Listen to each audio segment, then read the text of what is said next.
de un donante hasta la parte de lo que viene a llegar a ser la transfusión. Cómo viene desde el inicio, que es una donación de sangre, hasta que el paciente hace totalmente una transfusión. Entonces, de la parte de todo lo que es laboratorio clínico, normalmente la parte de banco de sangre, justamente es la parte que es la parte más altruista de todo laboratorio clínico. ¿Motivo por qué? Porque las donaciones de sangre no son fáciles de conseguir a comparación de los medicamentos, ¿no? Los medicamentos sí, generalmente pues uno va a la farmacia, los compra. Con respecto a banco de sangre uno tiene que hacer promoción de campañas. Ustedes como universidad, por ejemplo, están recibiendo, creo cada cierto tiempo, viene un hemobús de una ONG justamente a promocionar la donación de sangre, y ustedes de manera voluntaria se acercan y se ponen a hacer la donación.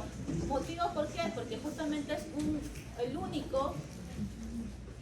A ver, tomen asiento, chicos, cierren la puerta. De todo lo que se ve en el laboratorio clínico es lo único que está, digamos, bajo una ley especial de la parte de medicina transfusional, que se basa en una parte de lo que viene a ser de interés nacional, porque la sangre es un bien irreemplazable, ¿no? La historia aproximadamente comienza en los años del siglo XVI, cuando se empezó las primeras transfusiones con una oveja hacia un humano. Poco a poco vieron que había bastantes fallas, porque el primer humano que recibió la transfusión pues lamentablemente falleció, porque todavía no sabían, digamos, la parte de lo que viene a ser justamente las pruebas de compatibilidades que se realizan hoy en día. Con el transcurso de los años se fue mejorando poco a poco y se fue estudiando que cada glóbulo rojo contenía antígenos. Estos antígenos justamente eran diagnosticados y posteriormente se fueron haciendo lo que es los sistemas sanguíneos. Comenzamos con el sistema ABO aproximadamente en los años del siglo XIX, que son uno de los primeros sistemas que se fueron encontrando. Después de eso comenzaron con el RH, luego de ahí empezaron con las pruebas de compatibilidad y luego posteriormente hasta llegar a los procedimientos que son mucho más específicos, donde se le extrae a una sola persona, se le puede obtener hemocomponentes con máquinas que se llaman aféresis. Se puede hacer eritrocitoaféresis en el caso que solo se quiere obtener paquete globular, o si no también aféresis de plaquetas. Posteriormente a eso también justamente se empezó a desarrollar cada vez más también lo que son la parte de las enfermedades infectocontagiosas que se pueden llegar justamente a transmitir a partir de los componentes sanguíneos. Los componentes sanguíneos que más utilizamos son paquete globular, son plaquetas, son plasmas y los crioprecipitados. De eso, todo lo que se llegaba a transfundir fueron descubriendo a lo largo de, digamos, del siglo pasado, más o menos por lo que es 1900, empezaron a haber justamente pacientes que tenían diagnóstico de VIH. Y cuando veían la historia o los antecedentes, se daban cuenta que ese paciente no era un paciente promiscuo, no tenía algún tipo de relación con una persona cercana que tenga este tipo de enfermedad. Y cuando empiezan a indagar un poco con los antecedentes, descubren que ha recibido transfusiones sanguíneas. Ustedes saben más o menos cuando estaban naciendo, si no me equivoco, por la parte de 1990 y algo, se hacía transfusión de sangre total. Acá todavía en nuestro país. Se sacaba la sangre de una persona y esa sangre total, que se denomina ahora, se le transfundía a otra persona tan igual, sin ningún procesamiento. En cambio ahora, a partir del siglo actual, del siglo XX, ya ha cambiado eso de ahí. Ya no viene a ser la sangre total lo que se transfunde a otra persona, como antiguamente lo hacían tal vez sus papás o sus abuelos. Actualmente se transfunde la sangre, pero ya no es sangre total, sino son hemocomponentes, ¿no? Y es lo que va a entrar en su examen para que ustedes sepan utilizarlos de acuerdo a la situación que se presente. Como les mencionaba un poquito de banco de sangre es lo único de laboratorio que tiene una ley de por medio, que es la ley 26454, que es la ley de lo que es el ente regente de nosotros, que es el PRONAEVAS, Programa Nacional de Hemoterapia y Banco de Sangre. Estos son todos los lineamientos que al menos es bueno que lo conozcan, no que lo memoricen, pero que sí lo sepan, para que puedan, digamos, tener idea de cómo se rige un banco de sangre.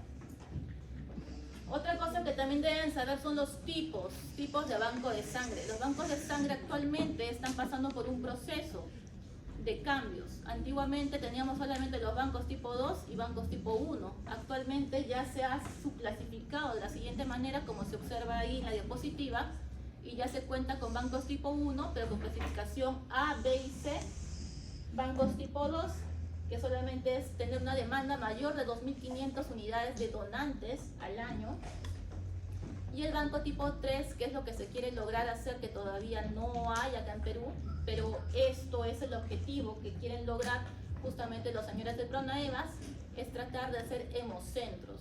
Hemocentros como qué ciudades, por ejemplo Colombia tiene hemocentros, Ecuador tiene hemocentros, son países que son, digamos, modelo a seguir para nosotros los peruanos. La idea es de que al tener un hemocentro se concentre más grupo de donantes voluntarios a ese nivel y que donen solamente a ese hemocentro, toda la gente, y que no se distribuya la sangre como se está realizando, ¿no? Porque ahora es una competencia entre bancos tipo 2 en que quién recluta más donantes. Y obviamente las universidades, ustedes son un objetivo bastante, digamos, tentativo, porque muchos de ustedes pues todavía son gente joven, gente que tiene un buen peso, buena talla, que tiene mejores condiciones, que pueden hacer que ustedes lleguen a ser donantes voluntarios que puedan coberturar las demandas de los bancos de sangre que tenemos actualmente. Los bancos tipo 1 son los bancos más chiquititos. Son bancos que generalmente no se realiza la donación ahí, solamente son bancos que reciben sangre de un banco tipo 2. O sea, ¿qué quiere decir eso? Que, por ejemplo, un hospital del que yo vengo, por ejemplo, es el Hospital Loaiza, es un banco tipo 2, pero yo puedo prestar a clínicas chiquititas, no sé, se me ocurre la clínica La Luz, que es pequeña, o la clínica San Gabriel, que también es pequeña, que son bancos tipo 1, que uno le da esos hemocomponentes, les brinda esos hemocomponentes, no realizan ahí la donación. Y solo ellos se encargan de hacer la parte de lo que es la prueba de compatibilidad para saber si es que el receptor, que es el paciente, tiene la disponibilidad o la aceptación de esa sangre para que no le pase nada malo al momento de la transfusión. Entonces tienen que conocer esas diferencias de los bancos, tipo 1, tipo 2, y bueno, lo que se pretende hacer, que es el hemocentro, que es el banco tipo 3. Entonces comenzamos con donación de sangre, ¿no? ¿Quién de ustedes ha donado sangre? De acá imagino que varios. ¿Un poquitos? Poquitos, ¿no? Deben de donar más sangre. Ya, son como unos que me han levantado la mano, más o menos 7, 8. La donación de sangre, bueno, es un acto voluntario, como le dicen ahí, ¿no? Es un acto voluntario de extracción, que es la persona que transfunde a otra persona sin necesidad de nada a cambio. Eso hay que recordarlo con bastante frecuencia, ¿no? En el momento de hacer una donación. Para eso nosotros también conocemos los tipos de donación. Hay donaciones, de lo que ustedes me han levantado la mano, imagino ha sido donación voluntaria, ¿no? Es la donación ideal, la donación que todo banco, que todo médico que trabaja en un banco de sangre quisiera ver. Y es más, todavía hay un porcentaje de cuánta donación voluntaria se ve acá en el Perú. Hay artículos escritos de eso. Dentro de lo que nosotros tenemos mencionado, en algunos artículos mencionan que nuestro porcentaje de donación voluntaria es bastante bajo, casi menor al 5%. O sea, es poquito. Entonces la donación voluntaria, como ahí menciona, es una persona que de manera desinteresada puede llegar a donar sangre sin necesidad de tener algún tipo de condición, ¿no? Lamentablemente, este tipo de donación es la menos frecuente, pero es la donación ideal, como les había mencionado.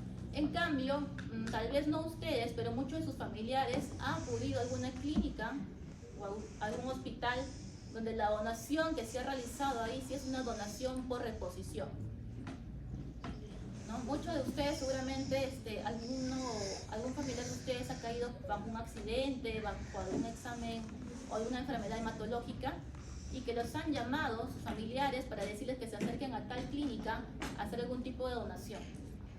Esa donación es para devolver el hemocomponente que ha sido prestado. Entonces, lamentablemente, este tipo de donación es la más alta que hay acá en Perú. Esta está bordeando más de lo que viene a ser el 88%, o sea, es bastante elevado. Y lamentablemente, como les menciono, es la donación más frecuente. La donación dirigida es una donación que normalmente ya va, digamos, a una persona, ¿no? O sea, digamos, no sé, acá el delegado, Diego, creo que me dijo, Diego, ¿no? Diego, por ejemplo, tiene su mamá que está enfermita y él, que es candidato a donación, le dirige su sangre a esa persona, a su mamá. O sea, nosotros como banco de sangre vamos a respetar eso. La decisión de él es de que su sangre vaya dirigida a la mamá. Entonces esa sangre se guarda, se rotula con el nombre de la mamá del delegado y posteriormente es transfundida esa sangre a esa persona. Es una manera un poco más confiable, ¿no? ¿Por qué? Porque ustedes saben de que la sangre después van a ver que normalmente nosotros hacemos un procesamiento de sangre, pero no hacemos todos los marcadores como creen, o sea, como la gente pues piensa, ¿no? Ay, voy a donar y ahí ya van a ver qué cosa tengo. No es así. Lamentablemente solamente se hace rastreo de algún tipo de enfermedades infectocontagiosas, no de todas. Entonces, por eso la sangre más segura es una sangre donada voluntariamente, sin necesidad de tener algún tipo de pensamiento o descarte, como también he visto algunos también que tienen algún tipo de comportamiento sexual dudoso, se acercan a un banco de sangre que está ahí, a veces en Plaza San Miguel o en cualquier en Open Plaza, que se ponen ahí y se van a hacer descartes, porque dicen, acá me van a hacer un descarte de sangre para ver si es que me he contagiado de algo. Y no es la idea. La idea justamente es que vayan seguros de que su sangre es totalmente al 100%, que no le va a hacer daño a nadie. ¿Ya? Otro tipo de donación bastante segura es la donación autóloga. ¿Qué quiere decir eso? La donación autóloga normalmente es un tipo de donación de que uno mismo va a donarse sangre a sí mismo. O sea, ¿qué quiere decir eso? De que, digamos, yo voy a tener una cirugía de acá un mes aproximadamente, porque también la sangre no tiene tampoco mucho tiempo de vigencia. La sangre tiene como componentes de que solamente están, digamos, tratados, pero que solamente van a durar 42 días como máximo. Tienen algún tipo de preservante que hace este tipo de duración de la sangre tenga tal cantidad de días. ¿Tienes un lapicero que me presten? Un lapicero también. Entonces la donación de sangre autóloga tiene que cumplir unos requisitos, gracias, y tiene que ser justamente de una persona que cumpla con ciertos requisitos, como tener una hemoglobina bastante elevada. Tengo que tener, por ejemplo, 14 o 15 de hemoglobina para poder donar, porque si tengo una hemoglobina de 12, yo no me voy a poder donar sangre a mí misma, voy a quedar ya con 12, voy a quedar con una anemia, y obviamente no puede ser una condición especial para poder donar mi sangre. Entonces, ¿qué hago? Yo sé que voy a tener una cirugía de acá a un mes y afortunadamente tengo hemoglobina de 15, voy al banco, cumplo con todas las condiciones, los requisitos necesarios, dono mi sangre, la guardan y de acá después cuando yo me opero, si es que necesito sangre, esa misma sangre me la ponen a mí. Eso se llama sangre autóloga, pero tiene que tener una autorización del médico tratante para poder hacer este tipo de donación.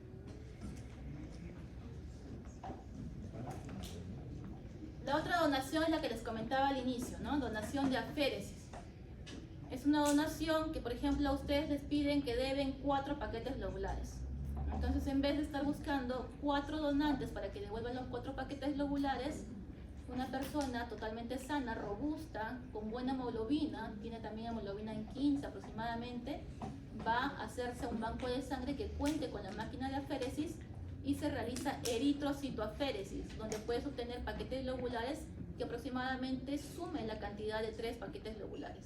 Entonces también es una cantidad bastante buena para poder hacer algún tipo de donación. Lamentablemente no se usa o no se estila en nuestros países. Lo que hacemos por aféresis más que todo se llama plaquetaféresis, que es el procedimiento que se extrae las plaquetas a una sola persona que aproximadamente simula la cantidad de 5 a 6 donantes. ¿Dónde se utiliza más ese método? Se utiliza en gente con problemas hematológicos, pacientes que tienen leucemias, pacientes que tienen displasias, que tienen algún tipo de aplasia medular, que tienen algún tipo de problema hematológico, pueden tener mieloma múltiple, está muy asociado con la parte oncológica. Pacientes del INEM, por ejemplo, ahí se donan más que todo puras plaquetaféresis, o también el Hospital del Niño de San Borja, también pura plaquetaféresis. Y también justamente ya van a ver ustedes más adelante que todo lo que viene a ser la sangre, aparentemente, aunque no conozcamos, ya tienen algún tipo de problemitas, que cuando va recibiendo donaciones, el paciente también se va colocando un poco refractario. Quiere decir que las plaquetas que recibió, no sé, su compañera Xiomara al inicio, no le va a hacer tanto efecto como que ya si recibió 10 plaquetas de 10 personas distintas. Hay un tema de refractariedad plaquetaria que también se hace, eso también se ve en banco de sangre. Y por último, la otra donación, la más, digamos, temida por el banco de sangre, es la donación remunerada. Esa donación es la que todos no queremos verla, ¿no? Porque lamentablemente existe, y existe mucho, sobre todo en los hospitales públicos. Hay mafias de gente que también hace venta de sangre. Son personas que lamentablemente se paran en los hospitales en la parte de afuera y comienza a promocionar como si fuera una tienda, que yo te puedo dar tal cantidad de sangre por 100 soles. Y se acercan a donar, les ponen el sello de la donación del banco de sangre y con eso cobran, o ya está, digamos, saldada en la cuenta de lo que viene a ser la donación, ¿no? Entonces, eso es la parte mala, o la parte porque justamente ese tipo de gente que se memoriza todo el cuestionario que hacemos en banco de sangre, lamentablemente ya va premeditada a poder rellenar todos los campos según conveniencia, para poder pasar. Y ustedes saben que los marcadores de tamizaje, lamentablemente, como todo examen de laboratorio, no te puede llegar a detectar la enfermedad a tiempo, sino que existe el famoso periodo de ventana. Y ese periodo de ventana es el más temido, ¿no? Ustedes por ahí habrán escuchado algún caso de algún niñito que sale en las noticias, obviamente es algo público, que por ahí se contagió de VIH. O sea, no va a ser porque el banco de sangre emitió algún tipo de prueba o es que realmente quiso que se contagie. No, no es así, sino que son cosas que se llegan a escapar por ese tipo de personas que lamentablemente no son diagnosticadas al momento porque es un cuestionario en el que cada uno depende de una declaración jurada simple de la verdad y solamente se tamiza sus exámenes y tienen un periodo de ventana, ¿ya? Entonces eso vamos a ver también más adelante lo que es la parte de tamizaje.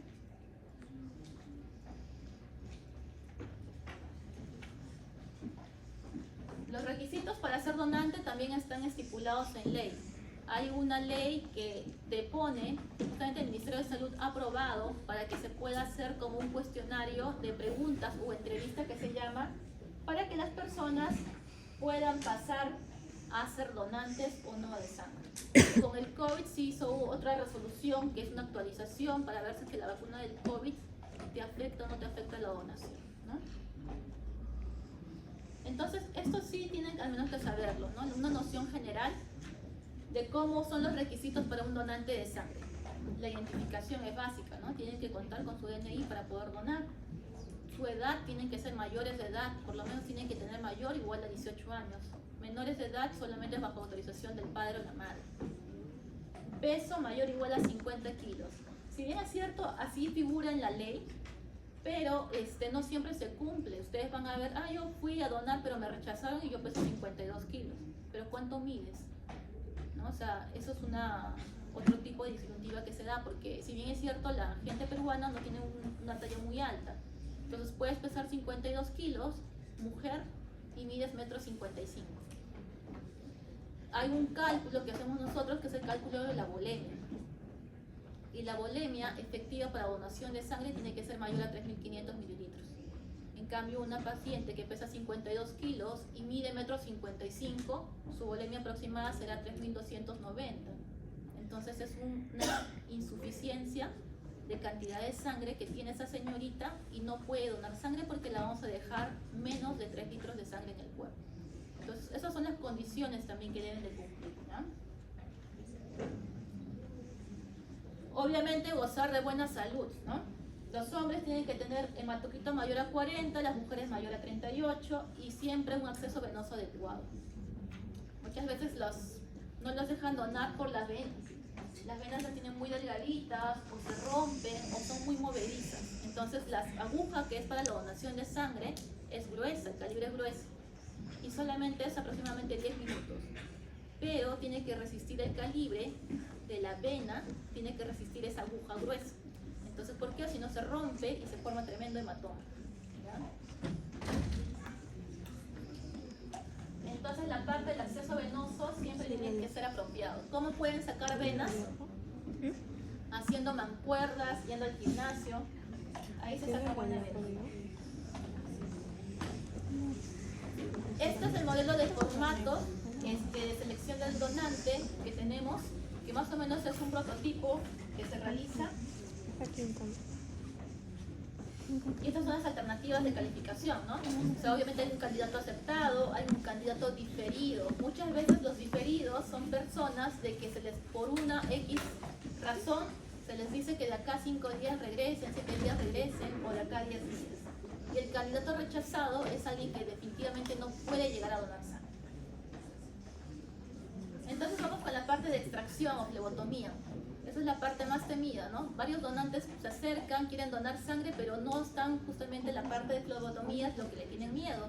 La aguja, como les mencionaba, es una aguja de calibre aproximadamente 16 que se introduce y que más o menos dura el proceso de 10 minutos para donación de sangre total y aproximadamente se les retira 450 mililitros de sangre. Una vez ya retirada la parte de lo que viene a ser el componente que se llama sangre total, eso tiene que pasar a otra parte o otra fase que es el procesamiento de sangre, que es la parte analítica. Esa sangre no puede estar todo el día sin procesarse. Tiene que estar, digamos, aproximadamente hasta 2 horas, de ahí pasar a fraccionarse. Cuando se fracciona es lo que justamente se separan los hemocomponentes en paquete globular, en plaquetas y la parte de lo que es el plasma. ¿Por qué se separan? Porque se realiza en unas máquinas bastante grandes, del tamaño de su mesa del centro, que se centrifuga para que puedan justamente procesar esos 3 hemocomponentes. El plasma, que es la parte menos pesada, va a la parte superior, el bófico, que es la parte de las plaquetas, en el medio, y lo más pesado es el paquete globular que precipita y va en la parte de abajo. La máquina tiene digamos, algo que señala que puede llegar a dividir y lo separa en paquete globular, plaquetas, lo del medio, y plasma en la parte de arriba. Los hemocomponentes, ¿no? Como se puede observar ahí.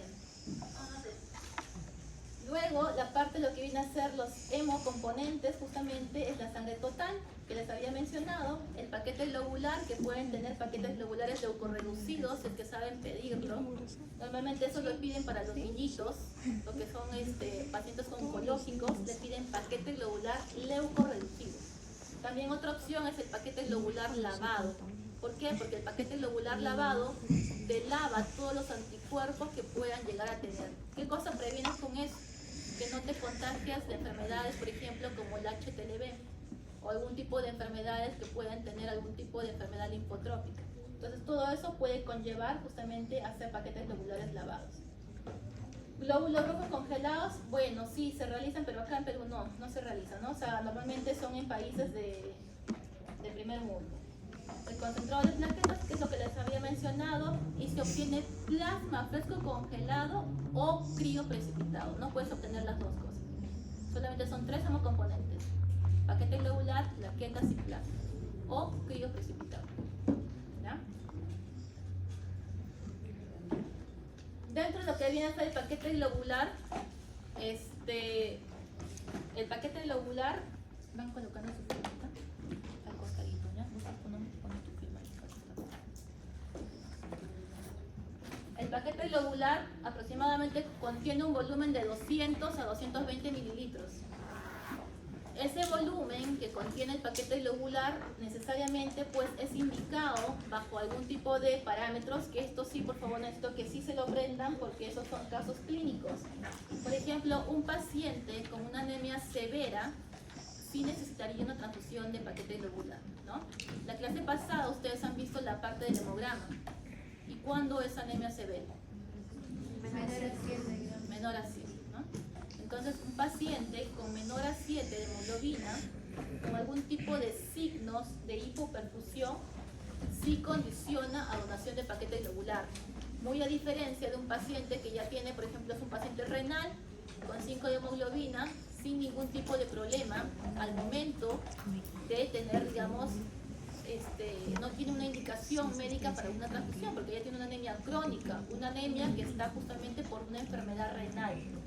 Entonces esos pacientes no necesariamente tienen que transfundirse, sino son anemias severas, agudas, que sí ameritan transfusión sanguínea. Ojo con eso. ¿Cuándo más se indica paquete globular? Puede ser una cirugía cardíaca, el paciente está perdiendo bastantes volúmenes de sangre, al momento sí amerita que también se le transfunda de manera rápida. ¿Cuándo es la condición que no se llega a cumplir en una enfermedad coronaria o algún tipo de enfermedad isquémica? Ahí sí los pacientes que tengan menor a 8 hemoglobina es la excepción de todos los casos, porque no se cumple con la hemoglobina menor a 7. Estos pacientes sí tienen una condición especial porque necesitan tener hemoglobinas un poquito más elevadas, porque ameritan que la parte de la zona de la isquemia no esté, digamos, tan alterada para poder como tener este tipo de donación.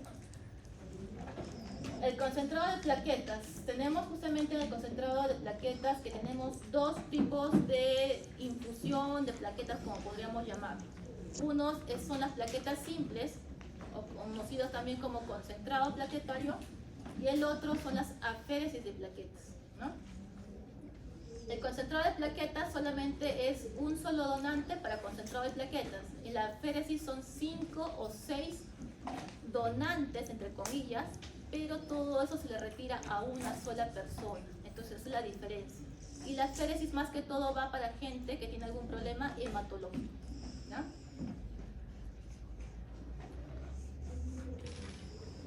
Con la parte del plasma fresco congelado, en el plasma fresco congelado vamos a tener una cantidad de 200 mililitros de volumen aproximadamente. Esto más que todo va a ir en gente para poder hacer algún tipo de corrección. ¿Qué corriges ahí?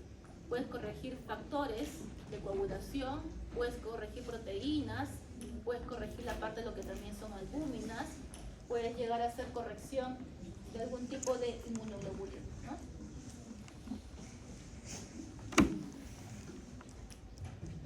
El crioprecipitado sí tiene una condición bastante especial, ojo con eso.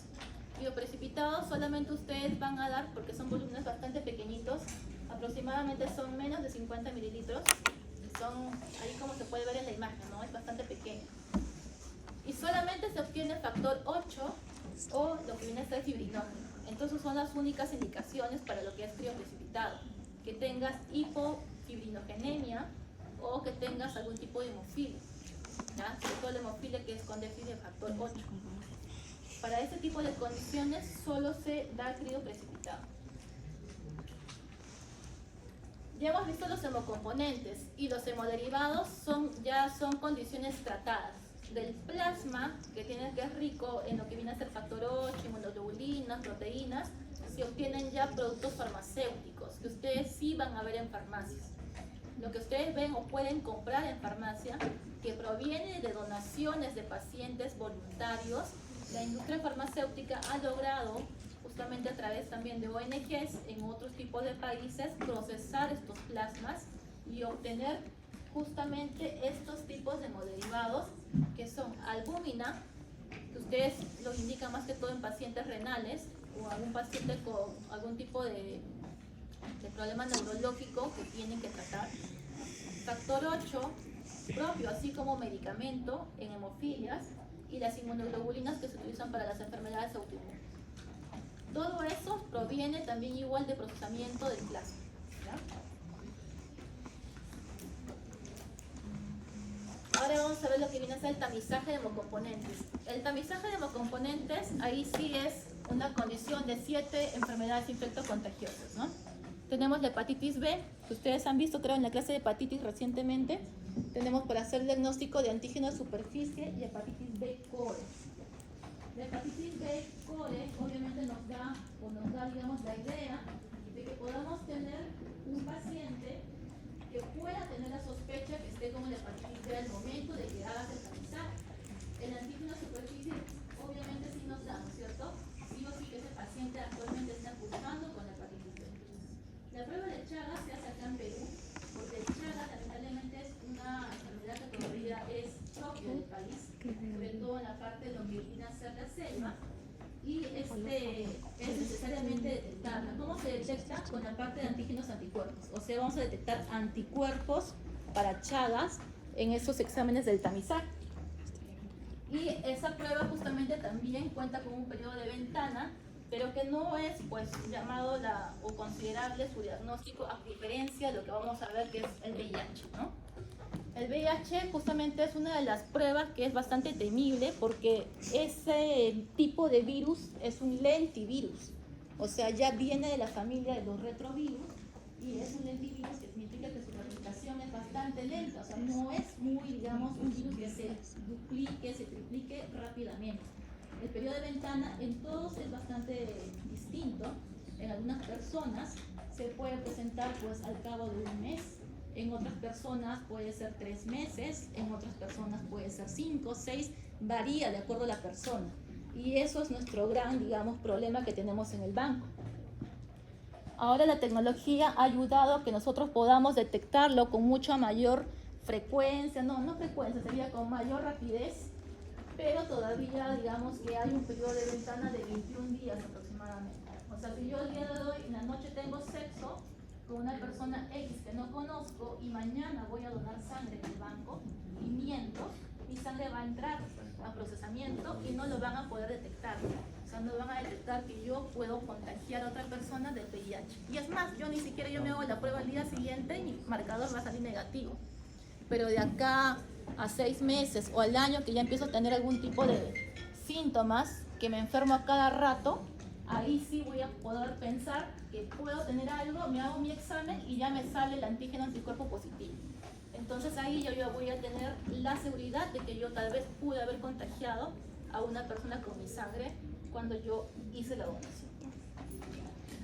Sífilis también es otra prueba que sí sale bastante pues positiva. Ahora último, lamentablemente ha aumentado las cantidades del banco de sangre en el tamizaje, pero no necesariamente ese examen resulta que la persona que lo tenga sífilis, ¿no? Eso es importante que sepan también, porque son pruebas de screening. ¿Qué significa eso? De que la persona puede haber salido reactiva, pero no necesariamente tiene la sífilis al momento de hacer el examen. Puede ser una sífilis anterior o puede ser una falso positivo, que puede ser con otra enfermedad, se cruza la información y te sale reactivo y te sale positivo. El HTLV1 y 2 también es una enfermedad que también es primo hermano del HIV, que también se detecta. No le tiene mayor interés porque muchos no saben por qué es el HTLV1 y 2, o ustedes sí conocen el HTLV1 y 2, no es cierto, pero es un primo hermano del VIH. ¿Ya? También viene de la misma familia. Entonces, si bien es cierto, los síntomas no son similares, pero con menor grado o sea, no son tan graves los síntomas, y algunos pacientes llegan a ser asintomáticos toda su vida, pero de todas maneras el virus está presente a lo largo de toda la vida del paciente, ¿no? La hepatitis C es otro tipo de enfermedad que también se llega a contagiar por la transfusión, no es muy frecuente, pero sí también es detectado con un periodo, digamos, así como la parte del VIH, que tiene un periodo de ventana. Tiene aproximadamente de un mes también su periodo de ventana. Ahora, lo que se trae es la nueva tecnología del NATS, que justamente los hemocentros quieren eso, ¿no? O sea, traer la tecnología del NATS, que hace identificación del ADN de estos virus, para que justamente su periodo de ventana se acorte a 4 a 5 días aproximadamente. Ahora vamos con la parte de inmunohematología. En la parte de inmunohematología es la parte donde, digamos, la sangre ya pasó por un tema de fraccionamiento, ya pasó la sangre a ser tamizada, ahora la sangre tiene que ser estudiada. La sangre se estudia en laboratorio de inmunohematología para ver si tiene algún tipo de anticuerpo o presente algún tipo de antígeno que pueda dañar a la persona que reciba esa sangre. Para eso tenemos que saber su sistema sanguíneo. Los sistemas más conocidos es, imagino, pues, ¿no? Como muchos de ustedes deben de saber qué grupos sanguíneos son, ¿no? ¿Qué grupos sanguíneos son? La gran mayoría debe ser O positivo, ¿no? La gran mayoría me responde así, O positivo. Pero esos no son los únicos grupos sanguíneos. Hay un montón de grupos sanguíneos que tenemos. Las otras que son inmunomatología son las pruebas cruzadas, ¿no? La prueba cruzada que yo voy a hacer para poder recibir sangre. Y por último, las pruebas de Coombs, que justamente son pruebas para poder ver si que yo tengo o presento anticuerpos contra alguien, ¿no? Entonces, como pueden ver, todo ese listado que se ve ahí en la pantalla son todos los grupos sanguíneos al momento detectados, ¿no? Los más conocidos, como ustedes me han dicho ahora, es el sistema ABO y el sistema RH. Es lo que todo el mundo dice. Pero no me dicen ustedes, soy O positivo, Diego negativo, Kel negativo, MNS negativo, o por ahí, no sé, un DAFI positivo. No, o sea, no me dicen todo ese listado, porque debería hacerse de esa manera. Pero lo más conocido, como les menciono, solamente es el sistema ABO y el RH. Justamente porque la mayoría de la población no tiene ese tipo de información, desconoce por qué una prueba de compatibilidad debería hacerse a la sangre, por todo este sistema o este rastreo de antígenos que puedan tener un simple hematito, ¿ya? Entonces, los más conocidos, para que ustedes sepan, no va a entrar en su examen obviamente, es el ABO, el Kel, el Diego, el DAFI, el KIT, el MNS, el Lutera, el Lewis. Esos son los que más, digamos, rastreamos y los que más frecuentes se llegan a presentar en nuestro tipo de población. Ojo hasta el momento, porque ustedes saben de que ha venido bastante población venezolana que está cambiando un poquito la parte de lo que viene a ser la identificación en los bancos de sangre, ¿no? Bastante también inmigración, que también hay un poco de Colombia. Entonces esa, digamos, mezcla de personas que están naciendo trae otro tipo, digamos, de antígenos y otros tipos de, digamos, de sangre que vamos a tener o encontrar. Porque antes era raro ver acá un Diego, por ejemplo. Ahora actualmente sí podemos tener Diegos positivos. Entonces constantemente se observa ese tipo de antígenos encontrados o rastreados en banco de sangre. Esta partecita también es importante, al menos que se lleven la noción. He puesto un cuadrito bastante sencillito y fácil de poder aprendérselo, porque la parte de lo que viene a ser justamente la parte de la compatibilidad de un grupo con otro grupo o otro paciente, tienen que saberlo y el por qué, ¿ya? Porque eso sí les va a entrar en el examen. Entonces, en la primera imagen, ahí ustedes ven, por ejemplo, una persona del tipo A. Cuando una persona, nosotros clasificamos su grupo sanguíneo, nos vamos a basar en la célula del eritrocito. O sea, el hematíe es el que va a tener los componentes presentes. Y ese componente presente se llama antígeno. El antígeno no es más que una proteína en la superficie del eritrocito que me da un tipo, digamos, de nombre. En este caso sería el antígeno A. La persona que tiene grupo sanguíneo A va a tener antígenos A en su sangre. Una persona que tiene tipo B, el antígeno que presentará no va a ser el A, obviamente, solo va a tener el antígeno B. Y la que son del grupo AB también es fácil, ¿no? Porque va a tener tanto el antígeno A como el antígeno B. Y la persona que está del grupo O, que no se llama O, sino que era grupo 0, pero más fácil de denominar es grupo O. Se le dice 0 porque no tiene ningún tipo de antígeno presente. Entonces no tiene ni antígeno A, ni tiene tampoco antígeno B. Pero como todo antígeno presente en sangre, nuestro propio cuerpo también nos cuida de componentes extraños. Entonces nuestra sangre, que está mezclada, porque no está separada como cuando centrifugamos, está totalmente mezclada, nuestros eritrocitos tienen esos antígenos, pero a la vez también tienen anticuerpos. O sea, no sé, se me ocurre acá, Diego es grupo A.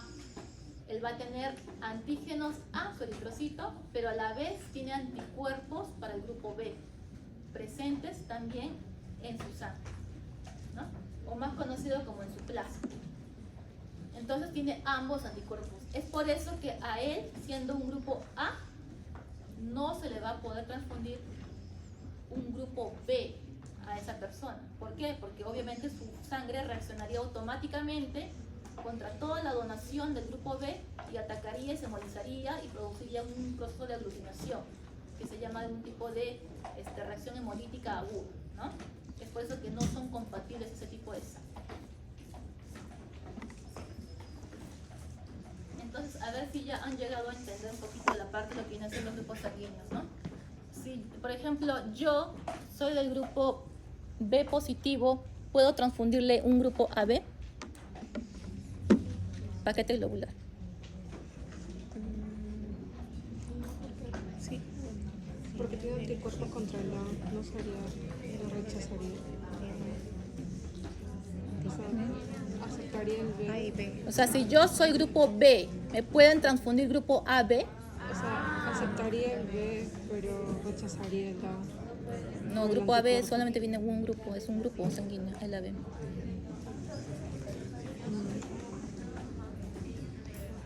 ¿Sí o no? Acá están dudando. Si soy grupo B, ¿puedo recibir grupo AB? Porque rechazaría por el anticuerpo. Para paquete globular, ojo, es muy diferente si hablamos de plasma, porque ahí muchas veces se confunden. O sea, ustedes ahorita están estudiando, pero después cuando son internos o cuando son residentes, una residente de hemato, nunca me voy a olvidar de ella, tercer año de hematología, y no sabía la parte de compatibilidad de grupos sanguíneos. ¿Ya? Entonces, justamente tienen que saber esto, es bastante importante. ¿Por qué? Porque les mandan a hacer a ustedes, cuando sean internos, les van a mandar en el hospital ver la parte de la transfusión. El único, en paquete globular, ojo, en paquete globular, el único donante universal que le va a dar a todos es el grupo O. Es lo positivo, sí, es ¿Por qué? universal. Porque tiene sus antígenos. O sea, ustedes están hablando de un paquete globular. O sea, el paquete globular solo tiene eritrocitos. El único eritrocito que no tiene nada de eritrocitos, perdón, nada de antígenos en su eritrocito es el tipo O. Entonces, ese por eso es un donante universal. A cualquier persona le va a caer bien. Solo del grupo ABO, estamos hablando de otra cosa real. ¿Ya? Entonces tienen que tener cuidado porque eso sí les va a entrar en sus exámenes. El tipo AB, por ejemplo, es todo lo contrario si hablo de plasma, ¿no? Cuando hablaba yo de plasma, en los plasmas yo tengo los anticuerpos. Entonces, si yo estoy hablando de anticuerpos, el único que va a ser, digamos, donante universal en plasma viene a ser el AB, porque el AB no presenta anticuerpos, mientras que el O sí tiene anticuerpos para A y para B. ¿Ya? Entonces, mucho cuidado con esa diferencia, porque ahí bastante se confunden. Ok, por esto. Memoricen bien el cuadrito, analícenlo bien en su casa. Este también es otro tipo, digamos, de dibujitos así que se coloca para que puedan aprenderse, ¿ya? Ahí también igual antígenos A en el grupo A, antígeno B en el grupo B, el AB que está mezcladito y el grupo O que no tiene nada de antígenos presentes, ¿no? Vamos con el sistema Rhesus. ¿Dónde va la lista ya? Por ahí, ya, falta la mitad. El sistema Rhesus es otro sistema bastante grande. De todos los sistemas, el ABO, el Rhesus, el MNS, el Vievo, el GEL, este es el más temido, el más peligroso porque es el más inmunogénico, ¿no? O sea, me va a ocasionar, si es que me dan de manera equivocada la sangre, me dan, yo soy grupo negativo y por X motivo su compañera Xiomara me da un grupo O positivo, me fregó la vida porque ya prácticamente fallezco. ¿Ya? Entonces es el más inmunogénico. Entonces mucho cuidado con la parte del Rhesus. Pero para lo que es RH también tiene una subdivisión, ¿no? Una subclasificación. Es para conocimiento, no lo tienen que memorizar. Pero hay una clasificación de Fisher-Race y de Wegener que justamente tiene, digamos, la parte del porcentaje más común, ¿no? Que uno no sabe, ¿no? O sea, por ejemplo, a veces uno dicen, pues no, la gran mayoría O positivo, pero no saben que son sus O positivos subtipo DCE minúsculo, ¿no? Entonces son los subtipos de sangre fenotipo, se llama, que actualmente se les pide a los bancos que dosen fenotipos a todas las personas para que la sangre que tú puedas dar a una persona y reciba la otra pueda ser lo más parecida posible para que no produzca más adelante algún tipo de anticuerpo, ¿ya? Porque normalmente no lo usaban, pues anteriormente fenotipos. Entonces tú podías ser del fenotipo D mayúscula, C mayúscula, E minúscula, que es el más frecuente, pero por ahí te dieron un B mayúscula, C minúscula, E mayúscula. Pero el E mayúscula, o sea, el E minúscula tiene anticuerpo contra el E mayúscula. tú ya le has dado, lo has aloinmunizado. ¿Qué quiere decir eso? Que has recibido un anticuerpo que, si bien es cierto, recién está creando anticuerpos, no le hizo nada a la primera, pero la segunda que empieza a recibir ese tipo de sangre, esa persona ya va a reaccionar, ¿no? Es lo que pasa cuando está la mamá, la gestante, que es lo más conocido, que supongo que ustedes lo han visto en algún caso clínico, que la gestante, que por ejemplo es O negativa, mujer O negativa, que se embaraza, tuvo un embarazo ectópico o tuvo un aborto, nunca se dio, no sabía, el papá era O positivo, pero ella no sabía que su bebito era positivo, tuvo su aborto, lo perdió el bebito, y luego cuando ya quería tener el segundo bebé, se embaraza y a la semana 28 30 ve que empieza su cuerpo a rechazar al bebito, porque nunca fue vacunada, nunca recibió la inmunoglobulina. Entonces, lamentablemente, el bebito fallece en útero, hace un hidrosfetal por justamente este tipo de anticuerpos, ¿no? Entonces, es importante que sepan eso. Sobre todo, no se debe ver acá alguien O negativo, imagino, ¿no? Siempre hay mujer todavía. Entonces, mucho cuidado con eso, ¿ya? Porque el O negativo, sí o sí, por cualquier tipo de gestación, tiene que ser vacunada a la semana 28 y 32. Cuando su primer bebito no pasa nada, pero a partir del segundo tiene que recibir todo eso, ¿ya? Porque no sabe por quién va a ser el papá. Muy bien, entonces este es un tipo de tarjeta que usamos en banco de sangre para poder hacer el diagnóstico, ¿no? Y esas columnitas de G son los resultados que nos dan a nosotros para poder ver quién es positivo y quién es negativo. Acá justamente hay otra tablita que ahí ya está, pues, ¿no? La parte de paquete globular y quién puede recibirlo y quién no puede recibirlo. En los exámenes creo que ya está tanto mezclado el grupo ABO con el RH, por si acaso, ¿ya? Entonces ya tienen que memorizarse ambos términos, quién puede recibir a cuál y quién puede donar a otro paciente, ¿ya? Entonces memoricen eso. Ya pueden ver que el O negativo es el donador universal, ¿no? Más que el O positivo, porque esa sangre pues le puede dar a cualquiera. La prueba de compatibilidad, ya estamos acabando ya. La prueba de compatibilidad es la prueba que sí o sí tienen que realizarle a toda persona que van a transfundir, sobre todo paquete globular, ¿ya? Antiguamente también se hacía prueba de compatibilidad porque hay dos tipos, la prueba cruzada mayor y la menor. La mayor se hacía el paquete globular y la menor al plasma. Actualmente ya no se usa mucho la prueba cruzada menor porque también los bancos de sangre también actualmente hacen rastreo de anticuerpos irregulares conocidos. O sea, más o menos para que tengan noción, a todos los que son donantes, a su plasma se le hace el seguimiento con un rastreo de 3 tipos de células con varios tipos conocidos de hematíes para poder identificar si es que tienen algún tipo de anticuerpo. Por ese motivo la prueba cruzada menor ha quedado un poquito en desuso. Pero la mayor sí o sí tienen que memorizar y tienen que saber que esa es la prueba que se realiza a sus paquetes globulares. La prueba cruzada mayor normalmente va a la parte de lo que viene a ser la prueba cruzada mayor es la prueba que normalmente se produce del plasma de lo que viene a ser del donante cuando ustedes le extraen un tubo lila, lo centrifugan y se obtiene la parte de lo que es el plasma. Eso lo enfrentan con el hematíe. El hematíe del paquete globular que ustedes tendrán en conservación, en refrigeración, y se enfrenta y se simula una incubación aproximadamente 37 grados centígrados, que es la temperatura corporal que tenemos, para ver si se presenta ese tipo de antígeno anticuerpo asociación. Si es que no aglutina o no se observa un tubo, un tipo de coágulo, es porque ese examen ha salido prueba de compatible, digamos, negativa. La prueba se llama compatible, ¿no? Es compatible. Pero si en cambio hubiera salido algún tipo de coágulo, se denominaría que la prueba es no compatible. Y de acuerdo al coágulo que se va realizando, de acuerdo a este tipo de aglutinación que tiene el examen, se denomina como una cruz, 2 cruces o 3 cruces. Obviamente siendo 3 cruces, digamos, una prueba bastante, pues, ¿no? Considerable de gravedad para la incompatibilidad.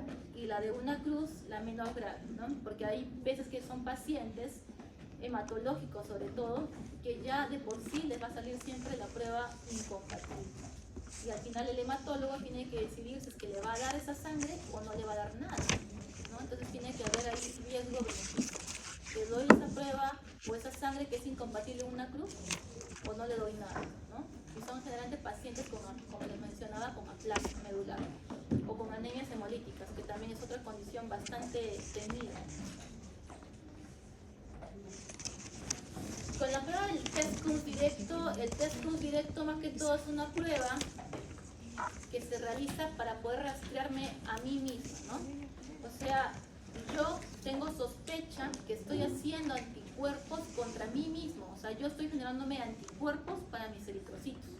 Entonces, si yo estoy haciendo eso, voy a tener una prueba de CUMS positiva, ¿ya? A eso se le denomina test de CUMS. ¿Qué quiere decir eso? Me toman una prueba, hacen la parte de lo que viene a ser con hematíes conocidos y la parte de lo que viene a ser el plasma. Se obtiene, también se procesa tan igual, se incuba a 37 grados, y si forma aglutinaciones es porque la prueba de CUMS ha sido positiva. Muy a lo contrario con la prueba de CUMS indirecta. La prueba de CUMS indirecta la van a ver ustedes o la van a solicitar a una gestante cuando quieran identificar algún tipo de enfermedad hemolítica de recién nacido. O sea, la gestante está haciendo anticuerpos, pero no para ellas, sino para el bebito. Entonces, por eso se llama prueba de CUMS indirecto. Se le pide a la mamá, ¿ya? Pero prueba de CUMS directo pueden pedirla a ustedes, a cualquier persona que sospechen que está haciendo una enfermedad autoinmune, que se está atacando a sí mismo, ¿ya? Entonces, en las pruebas pretransfusionales, pues hemos visto, pues, ¿no? Ese tipo de, que tiene que tener tipificación ABO, tiene que tener tipificación RH, se hace rastreo de anticuerpos irregulares, al donante, o sea, al que llega a donar sangre, se le tiene que hacer siempre verificación del grupo sanguíneo, se le hace estudio de fenotipo de sangre, lo que les había mencionado, lo que es el RH, y se hace también estudio de células pantalla, ¿no? Que son para ver rastreo de anticuerpos.